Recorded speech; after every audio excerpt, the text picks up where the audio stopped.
श्री शिवाय नमस्तुभ्यम। हर हर महादेव। दोस्तों मैं मान रहा है तेरे को पीपल की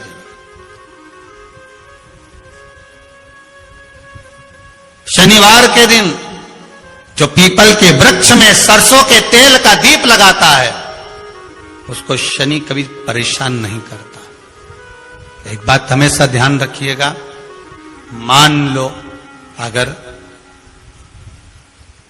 कोई भारी रोग ऐसा शनि महाराज के कारण हो गया हो, अच्छे काम करते करते उल्टे हो रहे हैं, होते हैं किसी किसी के साथ में, विपरीत परिस्थितियां आ जाती है, अच्छा करने जाओ बुरा हो जाता है, अच्छा कर्म करने जाओ बुरा हो जाता है। तो पीपल के वृक्ष की जो छाल होती है, छाल देखिए पीपल के वृक्ष में जो छाल लगी होती है, उस छाल को घिसकर चंदन बनाकर भगवान शंकर का स्नान कराकर अभिषेक करा। शिव महापुराण में पितरों की बेटियों की कथा आती है, विदेश्वर से। एक पितर की 3 बेटियां, मैना, धन्या, कला।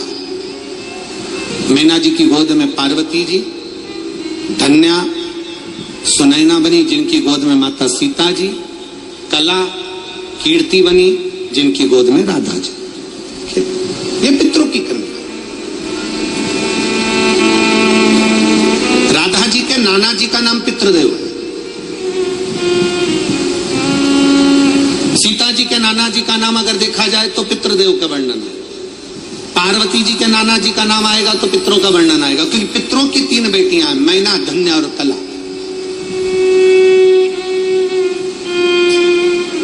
पितरों की 3 बेटियां, और ये तीनों बेटियां आनंद के साथ बैठी थी, और तीनों बेटियां भ्रमण करते करते कहीं पितृलोक में घूम रही थी। पितृलोक में जाते जाते बीच में सनकादि ऋषियों पर इनके वस्त्र का एक अंश, इनके वस्त्र का एक भाग सनकादि ऋषियों की जंघा पर पड़ गया। जंघा पर पड़ा तो उनके छोटे छोटे चरण थे जिसमें उनको घाव लग गया। घाव लगा, उन्होंने श्राप दे दिया कि तुम तीनों को मृत्यु लोक में जाना पड़ेगा, तुम तीनों को पृथ्वी लोक पर जाना पड़ेगा। तीनों हाथ जोड़कर विनय करने लगी, हम पृथ्वी लोक पर चले तो जाएंगे पर हमारा कल्याण कैसे होगा। तो तीनों से सनकादि ऋषियों ने कह दिया, तुम तीनों की गोद में 3 देवियां खेलेंगी। मैना तुम्हारी गोद में पार्वती जी खेलेंगी, धन्या तू सुनैना बनेगी, तेरी गोद में सीता जी खेलेंगी, कला तू कीर्ति बनेगी, तेरी गोद में राधा जी खेलेंगी। ये 3 देवियां संसार का कल्याण करने वाली होंगी, तो तुम्हारा भी कल्याण अपने आप हो जाएगा तुम्हारा। अब ये कथा तो अपन सुनते हुए आए कि पितरों की 3 बेटियों का। अब कथा आती है एक बब्रहाज नामक सुंदर लोक है पितरों का।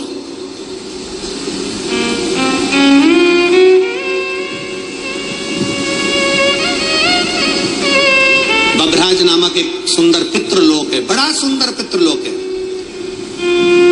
जहां पर पितरों के स्वामी आर्यमा अपने एक मित्र, अपने भाई के साथ में विराजमान।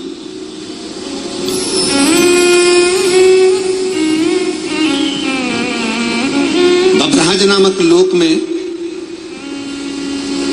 बहिर्पक्ष नामक एक पितृदेव रहते हैं। पितृदेव, अब आपके स्मरण में रहे कि पितरों के लिए खीर बनाई जाती है, पितरों के लिए चावल की खीर का निर्माण किया जाता है, पितरों के लिए माश की दाल मतलब उड़द की दाल का प्रयोग किया जाता है, पितरों के लिए तुरई गिलकी का प्रयोग किया जाता है। ये हमारे यहाँ कई लोग कहते हैं कि साहब आपने माश की दाल अर्थात उड़द की दाल का या तो दही बड़ा बनाना था, या आपको मंगोड़ा बनाना था, या आपको इमरती बनाना थी, और खीर पितरों के लिए जरूर बनाना थी। तो ये कहाँ, क्यों, किस लिए, किस लिए?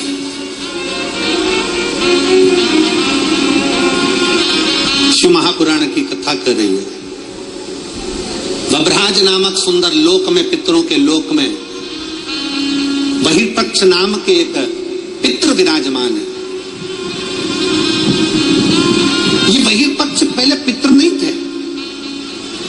पर ये भगवान शंकर की भक्ति में इतने तल्लीन रहते थे कि भगवान शंकर इन पर प्रसन्न हो गए। इन्होंने अपने जीवन काल में हर महीने जो शिवरात्रि आती है, ऐसी कोई शिवरात्रि नहीं छोड़ी जिस शिवरात्रि पर शंकर का अनुष्ठान न किया, अर्थात शिव का अभिषेक न किया, शंकर भगवान की भक्ति न की। और कितने किस्मत वाले हो जे नांदगांव वालों, ऐ महाराष्ट्र वालों, नांदगांव वालों को मैं बहुत बहुत साधुवाद देता हूं कि आप जिस कथा को श्रवण कर रहे हो पितृपक्ष में, इसी पितृपक्ष के अंतर्गत 30 तारीख को मासिक शिवरात्रि इस पितृपक्ष की पड़ेगी और आप और हम सब कथा के रसतत्व में बैठे। कितने किस्मत वाले, भाग्यशाली, ये आपके भाग्य की सराहना है। आप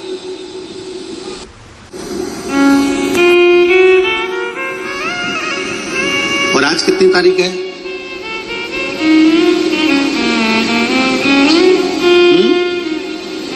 27।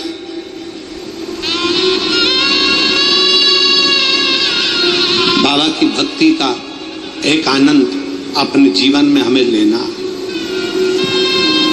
अपने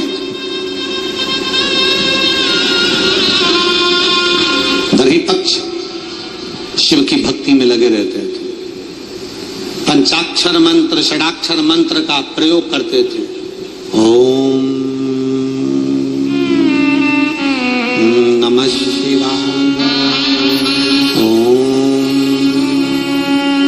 नमः शिवाय, ओम नमः शिवाय। लगे भगवान वही पक्ष भगवान शिव की भक्ति में लगे हुए थे। इतनी भक्ति करी कि देवाधिदेव महादेव प्रसन्न हो गए। वर मांग, तुझे क्या चाहिए? प्रभु, जो दुनिया का सबसे सुंदर लोक हो वो मेरे को दे दो। जो दुनिया का सबसे सुंदर लोक।